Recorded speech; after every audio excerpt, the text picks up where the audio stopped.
Hey there guys, Portal Master 9351 here, and in this video I want to talk about something relatively interesting that's happening in the world of Toys to Life. So, recently it was announced, and when I say recently I mean the end of March, I believe it was the end of March, it was announced that LEGO would be making Disney sets. So, why is this interesting? Well, there's not been, at least not to my knowledge, Disney Lego sets before. Hence why, one of the big reasons why Dimensions has no Disney characters. But, like I said, Infinity has no Disney characters. And we're now seeing Lego, non-Toys to Life Lego, just normal Lego, produce Disney stuff. So, could they be looking at something similar to our Amiibo Landers? Maybe so. We may see a team up. I predict that we're going to see another team up. So, Disney has seen that Amiibo and Skylanders teamed up to make Bowser and Donkey Kong into Skylanders that also function as Amiibos. So, could we be seeing, instead of a four main competitor warfare in terms of Toys to Life, well, instead of seeing, Amiibo versus Amiibo versus Skylanders versus Infinity versus Dimensions, which sort of ended up turning into Skylanders and Amiibo versus Infinity and Dimensions. You take 2 versus 1. 2 is going to run all over 1. Or 2 versus 2 people that can't agree with each other. The 2 are just going to run right over the 2 that can't agree with each other. It would sort of be like 2 sports teams. One that works well together versus one that does not work well together. The one that works well together is going to just be able to run right over the one that can't work together. That's a pretty simple concept to grasp. Which is sort of what you could say could potentially happen if nothing was done. So, it would not surprise me at all if we end up seeing Lego Dimensions characters that are also Infinity characters. Would not surprise me at all. And we then start to see a 2v2 stance emerge. We see Infinity and Dimensions versus Skylanders and Amiibo. 2v2. Now, why does this matter?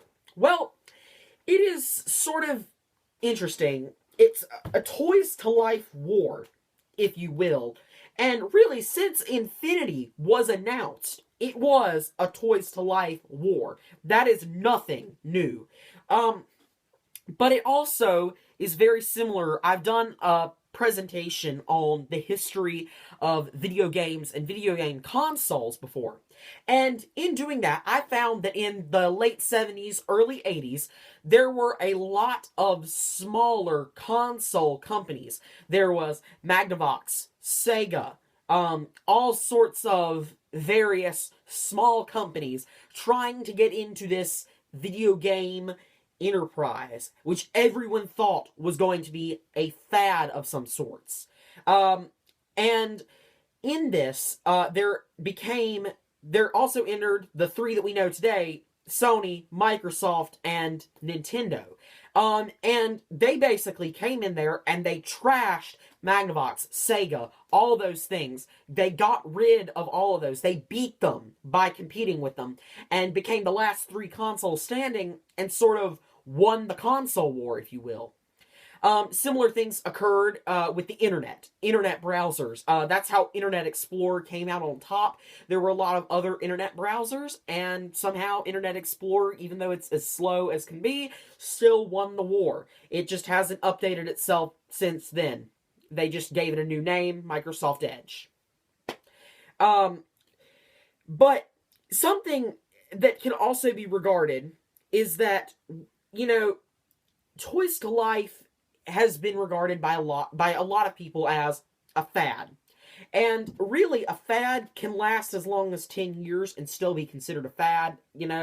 It's all sort of, it doesn't really, a fad, the term fad is sort of it depends on your own definition. It's sort of, there's no true definition of how long something has to stay alive for it to not be a fad and for it to actually be a real, trend in society.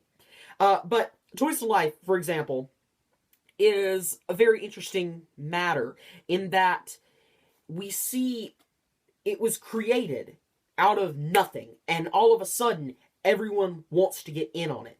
And that's what makes it a lot different from other video game franchises. And so, something that I was thinking of is that in contrast to the situation where we end up with a 2v2, and just one comes out victorious, which is what you would expect, one group of two comes out victorious, something I was thinking about was, what if we see an utter annihilation of the franchise entirely? And while this is something that I would never see happening anytime soon, it's definitely something I can see happening down the road. Someone once said, I know not with what weapons World War III will be fought with, but World War IV would be fought with sticks and stones, which sort of implies that World War III would destroy everything.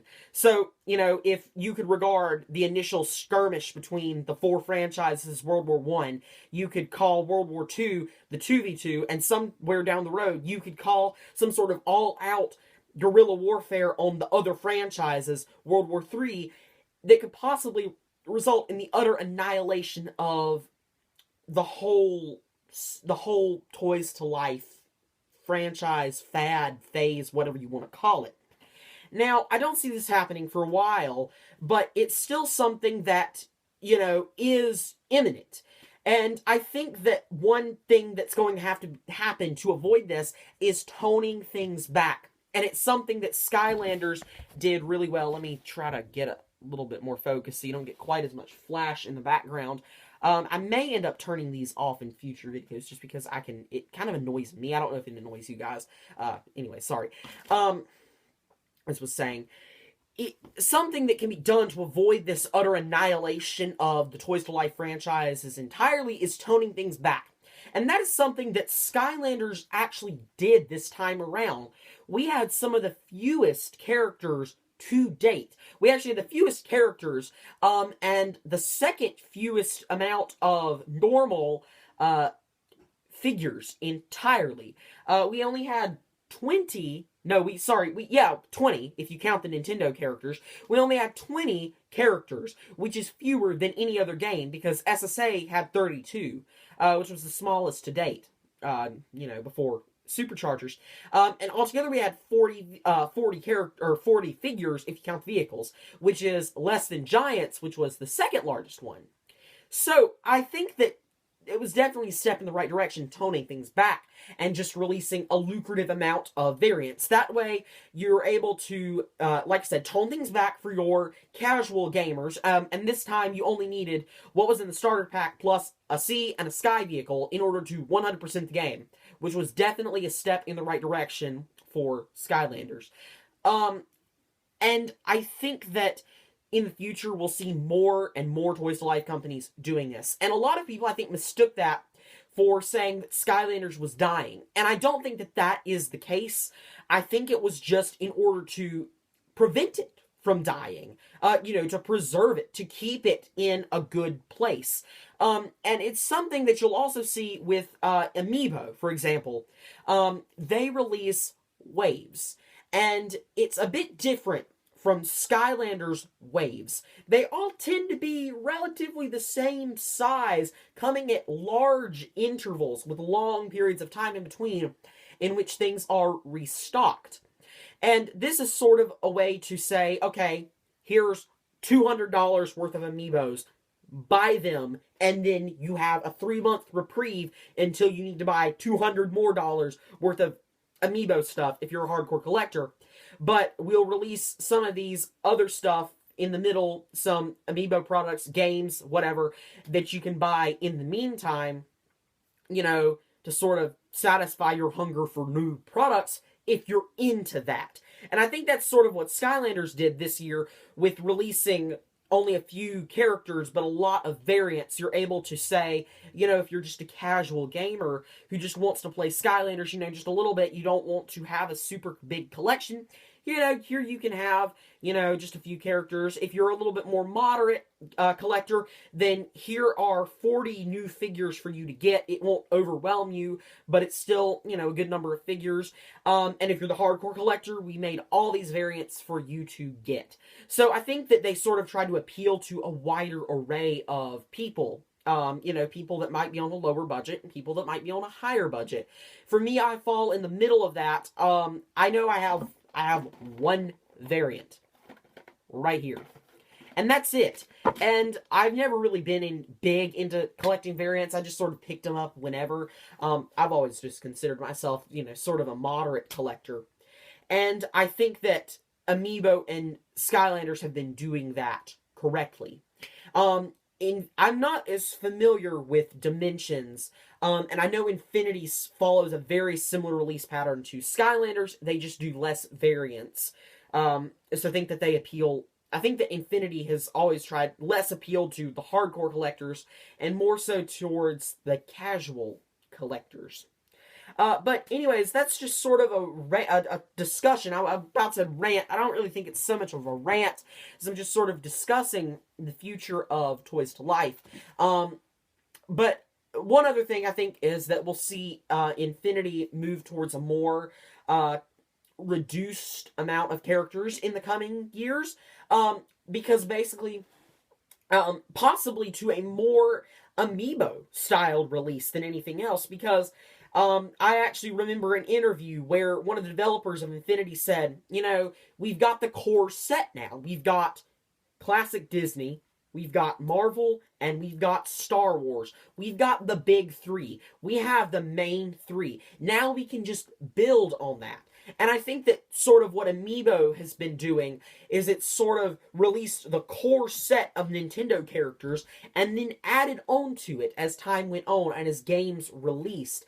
And I think that that is sort of the eventual goal for Dimensions. Now that they have these three core universes, they can, throw additional things on. When Rogue One comes out, they can throw a new Star Wars set in there. When Captain America Civil War comes out, when Doctor Strange comes out, we can see some new, I don't really know I'm not sure how many Civil War characters have been put into Dimensions. I know you have Black Panther, and I don't know if I guess you've got the Winter Soldier. Probably Spider-Man, I don't know. But you can add more characters from that, and I don't think they put Doctor Strange in there at all, so he'll probably come. And then as classic, and as new animated Disney movies come out, you can throw those in there too. So I think that similarly to the way they've handled Amiibo, as I was saying, I think that similarly to the way they've handled Amiibo, we'll see just Disney build on what they already have, now that they've established a core group for them to build on. And we may see in the future a Disney Infinity strategy similar to, like I said, Dimensions, where you just release the base set and build on it. And I think that now that they've established, okay, here's version 1, version 2, version 3, I think that they can move on instead of saying Disney Infinity 4.0. The next thing very well might be Disney Infinity something, but instead of 4.0, it's something silly like going from 360 to 1. It's just like Infinite Disney, something like that, in which from there they build, they update. Instead of getting a new game every year, you just update at that point. Wouldn't surprise me at all, and it's probably going to be what they do moving forward, especially if my predicted Disney Infinity Dimensions team-up ends up going like I expect. Disney Dimensions, group, and then we have Skymeebo over here. So guys, I think I'll just cutting off and going, running out of memory thing is my iPad's way of saying, finish your long rambling video and go to bed. So we're going to do that. But the last thing I do want to say is, if we do see this team up, I think that we'll see the companies taking on aspects of the other company. So, we see Nintendo and Skylanders sort of coordinating releases or something along those lines, and we may see Infinity and Dimensions sort of both go for an idea of, here's the base game, let's update it and just release expansions for it in the future. And I think that that's how it's going to play out. We're going to see the companies mimic the companies they team up with, and as more Toys to Life competitors enter into the war, I think that it's just going to get more interesting. There is another Toys to Life competitor, actually, that I don't predict to become a big competitor, but it will still be a competitor nonetheless. It's sort of it's from the creators of the Transformers toys, and I'm curious to see how it performs. It's only for mobile devices, which is the biggest reason I think it won't be a big competitor, but just rather a sideshow.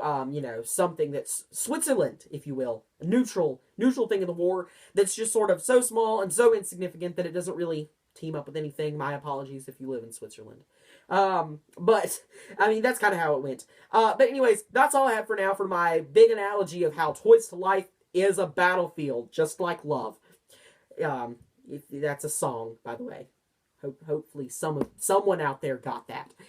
Anyways, that's all. This has been Portal Master 9351. Remember to like, comment, subscribe, and I'll see you guys next time. Goodbye!